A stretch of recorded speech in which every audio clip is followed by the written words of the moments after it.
একদিন ইবলিস নূহ আলাইহিস সালামকে বলল যে হুজুর, আপনার যদি আমার কাছে কিছু চাওয়ার থাকে আপনি চাইতে পারেন, আমার প্রতি আপনার অনেক করুণা আছে। তখন নূহ আলাইহিস সালাম বললেন যে ইবলিস, তুই আমার কোন গুণে এত খুশি হলি যে তোর কাছে আমার কিছু চাওয়ার থাকতে পারে? তখন ওই ইবলিস বলল যে আমি আপনার ওই গুণে খুশি হয়েছি যে আপনি আপনার জাতিকে বদদোয়া দিয়েছেন, আল্লাহ পাক রব্বুল আলামিন আপনার জাতিকে ধ্বংস করে দিছে, দুজকে তারা আমার সাথে থাকবে, এই জন্য আমি খুশি হয়েছি। তখন নূহ আলাইহিস সালাম সেজদায় পড়ে গেলেন। সেজদায় থেকে আল্লাহর কাছে কান্নাকাটি করে মস্তক উঠে বললেন যে ইবলিস, আমার আল্লাহর বান্দা আমার উম্মতগণ কোন কাজ করলে তারা জাহান্নামী হবে? তখন ওই ইবলিস বলল, 3টা কাজ করলে তারা জাহান্নামী হবে। তখন নূহ আলাইহিস সালাম বললেন, কি সেই 3টা কাজ? তখন ইবলিস বলল যে প্রথমত অহংকার, হিংসা, কৃপণতা। তা কীভাবে?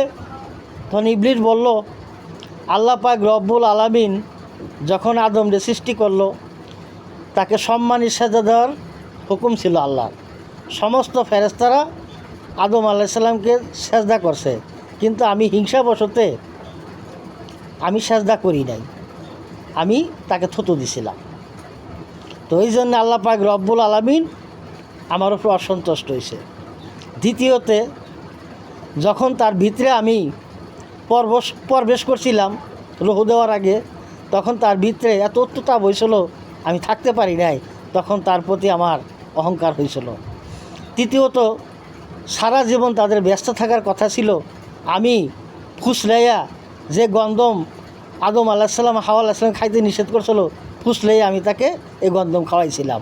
এই 3টা কারণে আল্লাহ পাক রব্বুল আলামিন আমারে মালওয়ান ইবলিস বানাই দিছে, আর আরশে যাওয়ার ক্ষমতা চিরতরের জন্য কেড়ে নিছে এবং আমাকে দুনিয়ায় নিক্ষেপ করছে। এই 3টা কাজ করলে আল্লাহর বান্দা নবীর উম্মতগণ জাহান্নামী হইবে।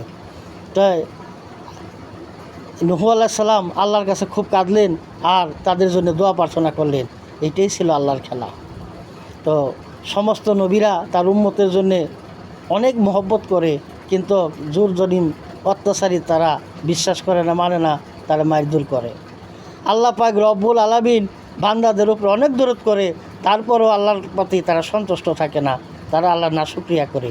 আর আল্লাহর নাশুকরিয়া যারা আদায় করে আল্লাহ তাদেরকে ধ্বংস করে দেয়।